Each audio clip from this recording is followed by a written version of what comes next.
Assalamualaikum warahmatullahi wabarakatuh. Perkenalkan, nama saya Dr. Putri dari Prodi Pendidikan Islam Anak Usia Dini. Di sini saya akan sedikit membahas materi tentang hakikat, dasar, prinsip, dan metode pendidikan Islam. Pendidikan Islam pada hakikatnya bersumber dari dua sumber, yaitu Al-Quran dan Sunnah. Dari kedua sumber ini, konsep dasar pendidikan Islam itu bisa dipahami dan juga dikembangkan. Secara praktis, pendidikan Islam merupakan upaya sadar untuk membina dan mengembangkan individu muslim agar mampu menjalani kehidupan sesuai dengan nilai-nilai ajaran Islam. Pendidikan Islam sendiri tidak hanya berfokus pada pengetahuan saja, tetapi juga pada pembentukan sikap, karakter, juga akhlak, sehingga manusia itu bisa mengenali Tuhannya dan mampu menjalankan kehidupan sesuai dengan nilai Islam.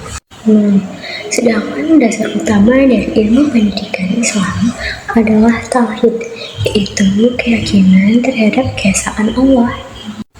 Tauhid menjadi landasan dalam proses pendidikan, baik dalam pelaksanaannya maupun tujuannya.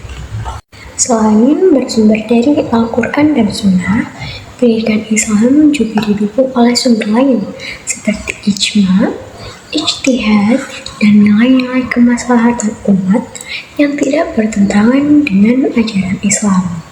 Nah, dari dasar inilah nilai-nilai pendidikan Islam itu lahir, mulai dari akidah yang kuat, akhlak yang baik, penghormatan terhadap akal, kemanusiaan, keseimbangan antara dunia dan akhirat, serta sikap kasih sayang kepada seluruh makhluk atau biasanya disebut dengan rahmatan lil alamin.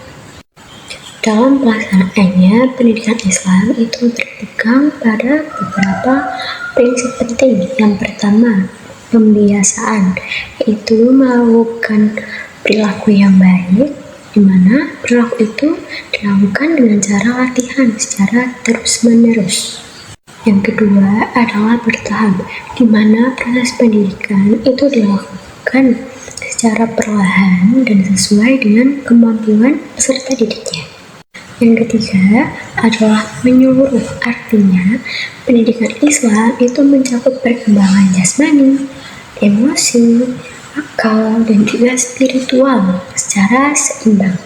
Dan yang keempat adalah keberlanjutan, di mana pendidikan harus berkesinambungan dari satu jenjang ke jenjang berikutnya.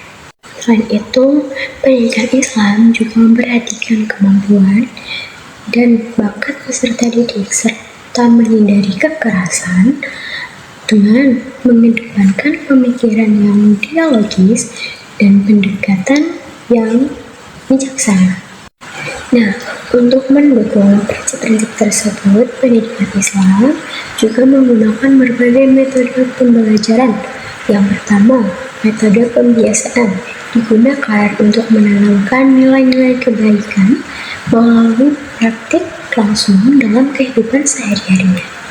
Dan yang kedua adalah metode ketelatenan. Kita menggunakan pendidik sebagai contoh nyata kepada peserta didik untuk mengikuti sikap dan perilakunya. Yang ketiga adalah metode nasihat dan dialog. Metode ini dilakukan dengan cara yang lembut dan komunikatif supaya peserta didik itu bisa menerima dan memahami apa yang telah disampaikan. Selain itu, metode bertahap dan pengawasan juga digunakan untuk memastikan proses pendidikan itu berjalan sesuai dengan tujuannya tanpa adanya paksaan maupun kekerasan. Sebagai penutup, pendidikan Islam merupakan proses pembinaan terhadap manusia secara menyeluruh yang berlandaskan nilai-nilai tauhid.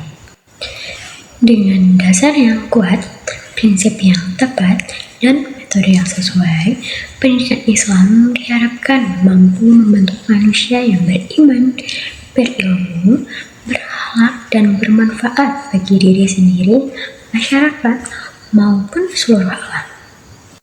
Nah teman-teman, itulah tadi sedikit materi tentang filsafat pendidikan Islam.